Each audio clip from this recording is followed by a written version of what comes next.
wong iku legowo, ikhlas. Wah, sing diarano sing wong orang tersebut adalah tulus. Semua larinya ke arah sifat. Enggak ada. Hakikat semuanya yang dia. Jadi di dunia ini cuma ada dua saja. Pertanyaan dan jawaban. Kalaupun kita tampak sesuatu model ibadah, apapun bentuknya, itu cuma suatu pertanyaan saja, suatu kalimat kehidupan yang mana kita harus menjawab dari kehidupan kita sendiri, yaitu di dalam diri kita sendiri berupa sifat pemahaman untuk menuju kepada sifat juga. Makanya para wali ngajari mangasumi ngising budi leluhur, ngangsu budi dhisik mangasu malaning bumi. Nah, ngangsu ing jagat niki mau. Nah, iki soal ono pertanyaan semuanya. Mamayu hayuning bawono. Akhirnya bisa menguasai antara dua jagatmu, jagat ageng sampai jagat alit, makro dan mikrokosmos. Nah, itu semuanya mengalah ke arah sifat. Enggak ada. Mana yang tidak? Allah pun mengajarkan paling terbuka loh umat Islam itu. Umat Islam itu paling terbuka. Makanya disebut agama Islam ini yang paling sempurna. Bayangno, Allah pun mengajari yang termudah-mudah tentang sifat 20, tentang Asmaul Husna yang ditempeli suatu nama-nama luhur yang ditempeli sifat-sifat juga, termasuk Ar-Rahman, Ar-Rahim, Salam, Malik, Kudus, Jabar, Mutakabir, Latif, Karim, wah, Al-Adil, Al-Hakim, Al-Hakam, Ar-Rozak, Al-Ghaniyu, As-Sabur, itu semuanya itu mengarang sifat semua, Pak. Supaya manusia itu nanti tanpa diajari Allah sendiri yang ngajari tentang sesuatu hal itu akan mengerti sifatnya dan dia akan menanamkan di dalam dirinya, maka disebut akhlakul karimah, supaya menguasai di sifat sana. Nanti kalau kita meninggal pun juga menginjak ke alam sifat. Makanya orang yang husnul khotimah adalah orang-orang yang punya sifat baik. Lo melayunin lah sifat tanpa disadari udah. Makanya kadang-kadang Bung Karno sendiri mengatakan jas merah jangan sampai melupakan sejarah, karena sejarah kadang-kadang suatu dongeng aja yang mana realitanya kita juga nggak tahu namanya sejarah, yang mana kita membicarakan yang ratusan tahun yang lalu, bahkan ribuan tahun yang lalu. Al-Quran ya hampir sekitar 74% itu berada pada cerita sejarah juga. Nah, yang mana masa bodoh lah, kalau kita merasa sejarah itu kita anggap dongeng ya silakan, tidak bermakna. Tapi kalau sejarah itu kemudian kita mencetuskan suatu sifat-sifat, kita bangga dengan tokoh-tokoh yang kita baca itu. Nah, kemudian sampai kita membekas di dalam otak dan hati kita hingga kita mampu membicarakan, maka otomatis kan kuni sifat. Kita menyerap sifat tokoh tersebut. Demikian kalau kita itu sedang sholawat, innallah wa malaikatu yusholluna ala nabi, sedang sholawat, kita dianjurkan ya ayyuhalladzina amanu shollu alaihi wasallimu taslima. Nah, kita sedang sholawat, sesungguhnya kita disuruh membanggakan Rasulullah, memuji Rasulullah, hingga secara tidak sadar kita pun juga memuji Allah. Nah, itu pun juga akan menjadi sifat di dalam diri kita supaya rasanya itu baik. Jadi semua yang kita adopsi ini adalah sifat, yang mana sifat itu bekal kekayaan hati kita yang untuk hidup di alam selanjutnya, yaitu alam kematian. Makanya pengalaman pertama setelah kematian itu hati-hati dengan alam sifat pikiranmu. Kau akan dihamparkan tanpa kiblat papat, yo gak ero lor etan kidul kulon. Tanpa ono srengenge padangi tapi kamu bingung nanti. Disitulah Fatihah berlaku. Ihdinas siratal mustaqim. Saya harus melalui jalan mana ya Allah lah. Itulah. Kita sadar enggak itu? Kadang ada orang yang enggak sadar, dia berbuat baik hingga menyerap sesuatu sifat yang baik-baik hingga dia kematiannya indah pada alam sifatnya, akan terkuak kelak di alam sana. Lebih baik kita menyadari bahwa apa yang dibutuhkan di alam sana itu adalah alam selanjutnya. Lho ngene. Engke nak mati, wong sing ora sadar pokoke nglakoni apik iku ya sifat. Nglakoni apik, melaksanakan ibadah sampai diadakan agama oleh Allah mergo dipancing untuk bersifat baik. Oh, setelah dalam kebaikan dia meninggal baru terkuak, ya Allah. Saking dia memahami tentang alam sifat apa yang di beberapa alam ini, baik dari alam nasut, alam jabarut, alam malakut, alam laut. Maka sang alam-alam ini yang dikuasai penjaganya oleh seorang waliullah, memberi penghargaan kepada kita sebagai derajat makom. Ya gitu, sebagai derajat makom. Coba bayangkan, ilmu pengetahuan ini belum maju sekarang ya. Adanya COVID-19 ini, corona. Umpama ini kita hidup di zaman tahun 1900-an, yang mana laboratorium belum begitu maju, ilmu teknologi belum begitu maju. Nek ono wong iku ngomong isuk loro sore mati, iya ta?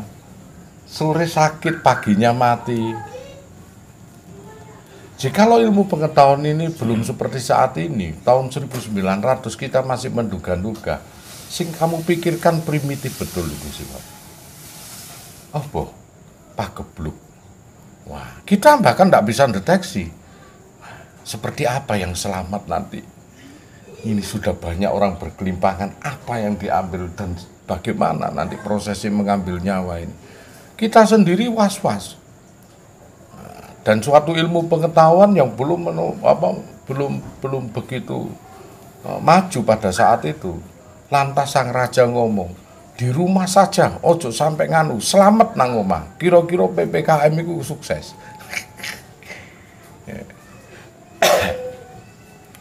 Itu betul. Kira-kira sukses. Berhubung ilmu pengetahuan rakyat itu wis podo pinter. Walah, iku timbulnya karena virus. Wis ditutup ae. Masker, wis jaga jarak dan lain sebagainya. Ini karena ilmu. Tahu kalau itu yang nyerang suatu makhluk Allah yang disebut virus untuk mengurangi. Coba andai kata ini laboratorium belum maju pada saat itu, pagebluk ya. Isuk loro sore mati, sore loro isuk mati. Umpama kita sendiri was-was. Apa yang harus kita lakukan? Sholat tok ae. Enak ngono jane iku, gak padha pinter ya. Do pati geni kabeh. Tanpa disuruh. Wedine engko nak sang tumbal iki melintasi saya, wah, mending nang omah, PPKM berhasil. Saking do pintere, wong pinter iku mesti dituntut lah kita. Sing kuminter iku lho, wah.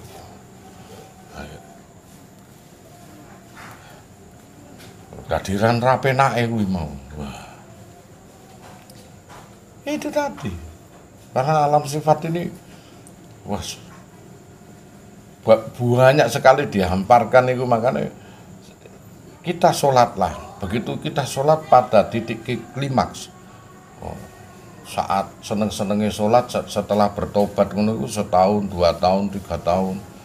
Wes sobone nang masjid seneng 10 tahun dari dia sudah tobat itu puncak klimaks. Biasanya ngono. Menurut pengetahuan. Wes di puncak klimaks dia akan jenuh ke titik klimaks. Karena kenapa kok begitu? Karena suatu wadah itu mempunyai isi.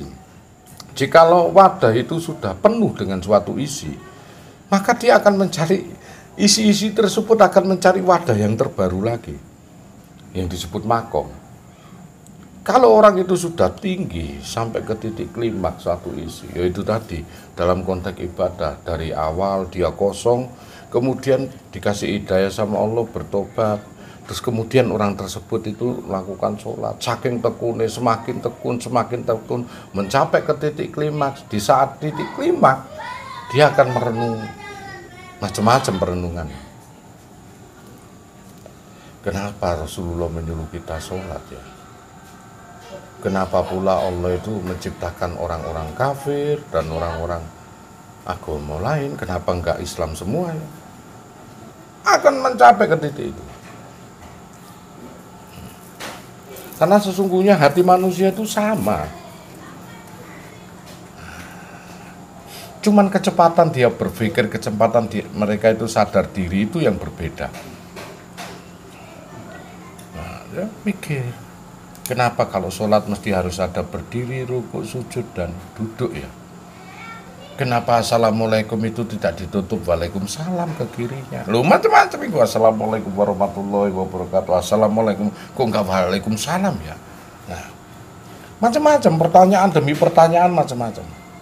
Nah, meminta atau tidak meminta, mereka akan diberi jawaban dengan waktu, dengan kekuatan ketegaran dia, kekuatan semangat dia untuk bisa menjadikan landasan ilmu. Dia mencari pikiran. Wah, termasuk bagian jawaban jenengan sing jauh-jauh teko Sumatera, teko Kalimantan, dari Lombok. Wah, yang datang ke sini itu termasuk bagian dari pemikiran pertanyaan tersebut. Nah, dalam konteks kehidupan ya begitu. Kita mengaji kepada orang yang kurang matang, ada yang menjawab dari Wali Songo itu fiktif. Wah, yang mendengarkan saat itu percaya betul karena pada saat itu mengikuti gelombang pemikiran sang ustadz. Lantas dalam konsep dia dalam kesendirian, apakah benar seorang Wali Songo yang disebut waliullah itu sesat dan bid'ah? Nah, itu ya pertanyaan lagi. Setiap pertanyaan akan dijawab sama Allah. Bagaimana itu menurut proses waktu? Manusia itu lama dalam menyerap suatu kesempurnaan kehidupan dari jawaban, dari mulai suatu adil dan bijaksana itu dibenturkan dengan waktu dan kecerdasannya. Hingga nak lambat, kadang-kadang di usia 60 terlambat dia berpikir. Dia tidak menyadari bahwasanya hidup ini harus di-upgrade terus. Ditingkat no kualitas ibadah terus, ditingkat no kualitas makomi. No, ngoten lho. Jadi disitulah kualitas dia berpikir, kemudian tujuan yang utama kita itu yang bagaimana, maka manusia akan menemukan jati dirinya. Nah, jati dirinya ketemu ya berarti lebih banyak suatu pertanyaan yang ada di dalam dirinya lebih banyak sudah terjawab. Mungkin sebagian besar yang sudah terjawab dari semua unsur pertanyaan, baik itu kehidupan yang baik, baik itu kehidupan yang buruk. Bahkan di sisi Allah pun semua kehidupan itu baik, nggak ngefek. Di sisi kita ada hukum-hukum yang harus dilalui. Jadi perbuatan yang diciptakan Allah ada menurut manusia ya ada yang negatif, ada yang positif. Bagi Allah itu nggak ngefek. Tak akan tersentuh apapun karena semua itu mekanisme kehidupan karena diciptakanlah dua sisi. Perjodohan antara positif dan negatif, baik dan buruk itu sudah diciptakan sama Allah.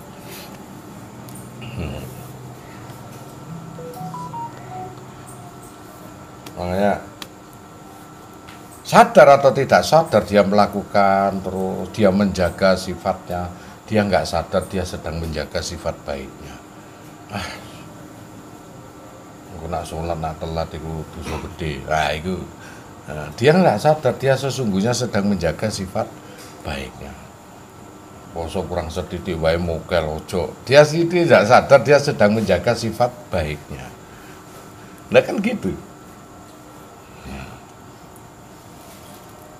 Beda dengan orang-orang yang lain, acara untuk si orang-orang yang pencari-pencari Tuhan. Nah, dia menjaga sisi baiknya dari ilmunya, bukan dari suatu hukum-hukum yang diberlakukan yang ada, yang dianut dia, yaitu agama-agama. Tidak, beda. Orang tersebut mencari baik, menjaga sifatnya dari sisi ilmunya. Kalau tadi orang yang menjaga syariat itu orang yang menjaga sifatnya dari sisi kebaikan-kebaikannya, dia jaga kebaikannya untuk supaya sifatnya tidak terjatuh. Hukum yang dia pakai untuk menuju jalan yang lurus. Nah, kalau hukum dia sudah penuhi di dalamnya, mengerti suatu pembedaan furqan, yaitu bagaimana kita hidup ini baik dan buruk, maka jelas peningkatan kualitas sifat akan diberikan sama Allah, makomnya akan tertinggi. Mentok kalau dia sudah baik, mentok pada suatu klimaks tertentu, maka dia pasti akan berpikir sesuatu sifat yang terindah lagi di atasnya. Nah, itu. Waduh, wes apa sesuai kebutuhan sifat yang dia miliki. Sama orang itu kalau punya uang banyak, dia sudah bisa membeli apa-apa, kemudian dia mau membeli mobil, disarankan beli aja Innova. Innova sudah pernah punya. Dia mencari sesuatu yang lain. Tapi hakikatnya cuma itu aja. Hakikat yang dia miliki yaitu suatu alat yang mana akan digunakan untuk bepergian menempuh jarak tempuh. Itu hakikat sifat. Ada sifat-sifat yang dominan untuk gaya-gayaan, ya terserah. Itu sifat juga. Untuk kesombongan, nah terserah. Untuk kesenangan batin aja, aku dulu masih berangan-angan, sekarang punya lah mobil ini. Enggak apa-apa. Yang mana dari kualitasnya bagaimana menjaga sifat. Di tingkat no kualitas, kalau kita itu sifatnya menurun ya padha wae. Ndur rezeki kuwi sombong loh. Akhirnya percuma juga. Semuanya itu ya itu tadi lah, nggak bisa ngomong Gus. Makanya kalau orang itu nggak ngerti dia menjaga kualitas akhlaknya, itu sifatnya. Nanti kalau meninggal dia baru paham. Karena meninggal husnul khotimah, banyak sifat kebaikannya sawabe guna. Hingga dia meninggal husnul khotimah, baru dia tahu. Alangkah indahnya sebelum datang kematian kita sudah mengetahui ilmu tersebut. Maka kita bisa menumpuk sawab positif yang hebat-hebat. Itu tadi loh. Alangkah indahnya ini. Nah, orang masih bertanya-tanya. Aku rawani ngini-ngini, aku ndak ngini-ngini, aku ndak. Semuanya sifat, semua sifat ndak ada.